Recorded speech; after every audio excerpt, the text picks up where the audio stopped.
Jeff, thank you so much for being here with us. I suppose, firstly, how are you? Another year at Sky Sports. I think you gave the whole country the biggest heartbreak they could ever have. And then suddenly you were like, no, I'm only joking. I'm back for another year. How are you? Yeah, I'm okay, thanks, Alex. I wasn't joking. I mean, I did intend to leave, but Sky have been really good to me over the years. We sat down and had a family meeting, if you like, and we decided that just the best thing for everybody was that if I stayed, and again, Sky were great, it was very short notice. I wonder what the public reaction would be like, whether people would have felt they were cheated because I'm going, but like Frank Sinatra. Back again. I think the whole country's pleased to see you back again. We're here up in Hartlepool today. We're here at the chairman's new care home in Hartlepool. You're the special guest, cutting the ribbon. You must have done a few of them in your time. But the chairman's now got a base in Hartlepool, and he speaks quite a lot about the town, the community coming together, and this is just another element of it. Yeah, I think so. Look, I remember going back to when I first met Raj, and he had no real connection with the town at all. In fact, he didn't have any connection with the town at all. And obviously, we were trying to persuade him to get involved with the football club, put his hard-earned money into the football club. And he agreed to do that. And since then, really, he's become so much part of the community. Because he knows what the town is like now. The town supports the football club, like few other towns do. The town supports people whose heart is in Hartlepool as well. And I think that, Raj's heart, he's shown to everybody, because we know, Raj will know as well. There were some sceptics when he first moved in, and Raj has proved every single one of them wrong, and they respect that, and they've welcomed him and embraced him within the community, and he's doing things in return. It's been a good few years of success, as you've just mentioned, and we spoke off camera. You managed to get a few of the actual National League games last year. Probably not as many as you would have hoped to this year with your busy schedule, but we had our promotion. It was all about making sure that we stayed in the EFL. What's your overview of our first season back in League Two? Successful.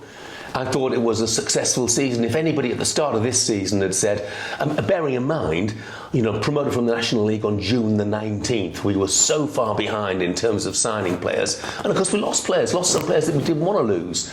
But that was just the nature of the beast, the fact that the playoff final was so late in the calendar. If anybody had said, before a ball was kicked this season, you'll finish nice and comfortably in mid-table, you'll have a cup run that'll take you to the fourth round, you'll go to a Premier League side, you'll play well, and of course that you'll beat a whole host of League One teams on the way to the EFL Trophy semi-final. And everybody knows if there was any justice at all, we'd have won that game against Rotherham. We were so much better than they were. If anybody had said all that at the start of the season, you'd have thought, you'd bite your hand off that, wouldn't you? So I think definitely a successful season. It's obviously now time to push on, start the new era. The chairman has declared, obviously, there's going to be a change. He's on record, said he wants his promotion next season. He wants the playoffs minimum. You fully believe, and you've followed the team for years and years, but you now know that we're in a position where Hartlepool United can really push on once the new manager comes in. Yeah, I mean, there's nothing wrong with ambition. You want to be at a club with ambition. And any new manager who comes in is going to want to be at a club with ambition. And, there was a stage this season where we were sort of flirting with the playoffs anyway. We weren't that far away. So it doesn't need a huge improvement to get to the playoffs. I think before we run, we just make sure that we're still walking steadily. The first thing is to make sure we're not involved in a battle at the wrong end of the table. We don't want that at all. But then we can push on. I don't see any reason why we can't press on, given the right manager in charge. And Raj's track record, I think, in the last couple of appointments, we all know how successful Dave Challoner was. I think Spike was successful as well. So I think he's made good appointments. So I've got faith that he's going to make another good appointment, the sort of appointment that will take us to a everybody wants to be. We're in that period as well at the moment where players are signing contracts. It's all the rumours, who's coming in, who's going out. But you've said as well, you fully believe we've got a solid foundation when you look at the likes of David Ferguson just signed his contract, club captain Nicky Featherstone and Jamie Sturry also, and Neil Byrne here for another year. We've got the foundation to really push on in terms of the players in the squad that we've got. Yeah, no question about it at all. You know, and hopefully we will recruit the right players to replace those who decide to leave. I would say one thing though, Alex, is that when we first came to this football club a number of years ago, you know, the place was a right financial mess. And one of the reasons for that was that across the board, players were being paid an absolutely ridiculous amount of money.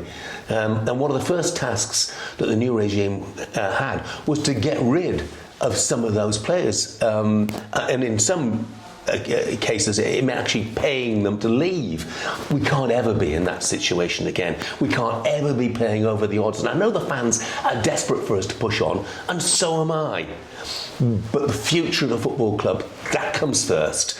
Everything else after that is a bonus. So when people shout for Raj to pay big money to player A or big money to player B, you know, to have him extend his contract or bring him into the club, just think back to when we were within 48 hours of liquidation. We can't go there again.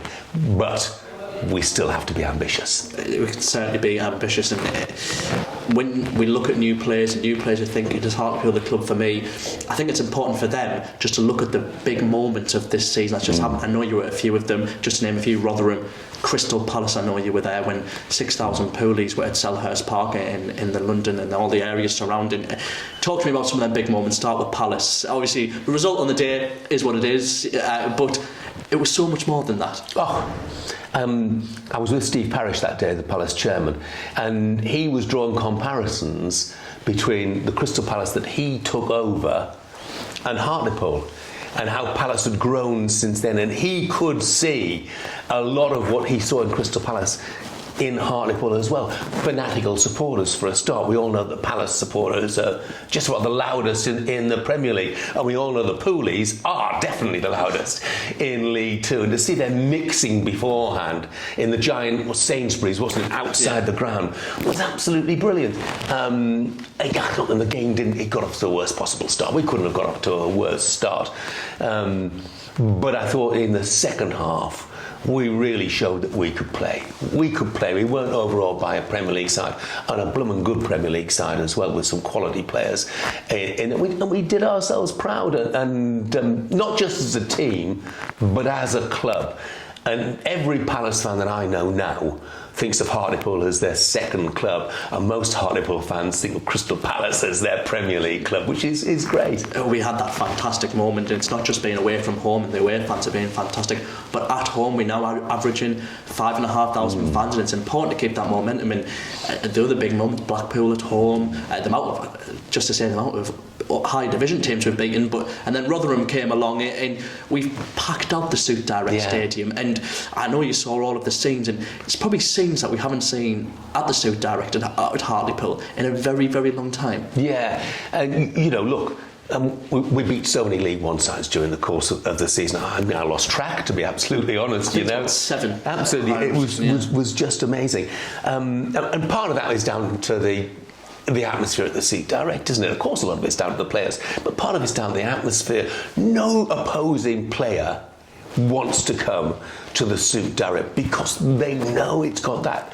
special, inspiring, motivational atmosphere for the home fans, an intimidating atmosphere for the away side, and we saw it time and time again. And you mentioned Rotherham, and I couldn't be there that night, but at the end of that Rotherham game, we all know we played them off the park, and Rotherham are a good side. There was an amazing moment, wasn't there, right at the very end. The whistle had gone and we just missed out, and there's a few seconds of silence, and then spontaneous applause from everywhere in the ground, incredibly moving. I think the fans realised that the football club, and then they go hand in hand. One can't survive without the other. It's as simple as that. Now, there were brilliant moments. I was in Blackpool last week. I was very happy indeed to remind them, of that FA Cup game, which, in fairness, they could have been out of sight in the first half, but in the second half, we were brilliant. And it's a pattern that's repeated itself time and again. It's been memories to last a lifetime. Finally, Jeff, expect to see you. I was going to say we expect to see you a little bit more this year, direct next year. In the office, we said, right, well, we better get Jeff's season ticket, and then 2 weeks later, cancel the season ticket. It doesn't matter. He's not going to be there. But we know you're going to try and get there as much. Yeah, you're expecting a lot from Hartlepool next year, and hoping for. I'm hoping for a lot. Yeah, I don't want to let my expectations just run away. But obviously, I'm hoping for a lot. I supported the club for longer than I remember. We've got some of my favourite ever players playing for us at the moment, I know you're very keen on Nicky Featherstone. Nicky, what a servant he's been to the club, and particularly in the last 2 or 3 seasons, he has been absolutely different gravy, which is brilliant. Fergie, you mentioned signing a new contract. The miles he puts in, he does more miles than I do driving up and down the country. It's absolutely incredible. Jamie Sterry's been brilliant. Ben Killip grew into the sort of goalkeeper that everybody hoped that he would be one day, and last season he was just magnificent. And of course, Gary Little, I just think he's a proper footballer, proper gent, proper leader. He's everything a professional footballer should be. So look, a lot of my favourite players there, and I hope we can kick on. The chairman, automatic promotion. I'll settle for the playoffs. Okay. Brilliant, Jeff. Thank you so much. Cheers, Alex. Cheers.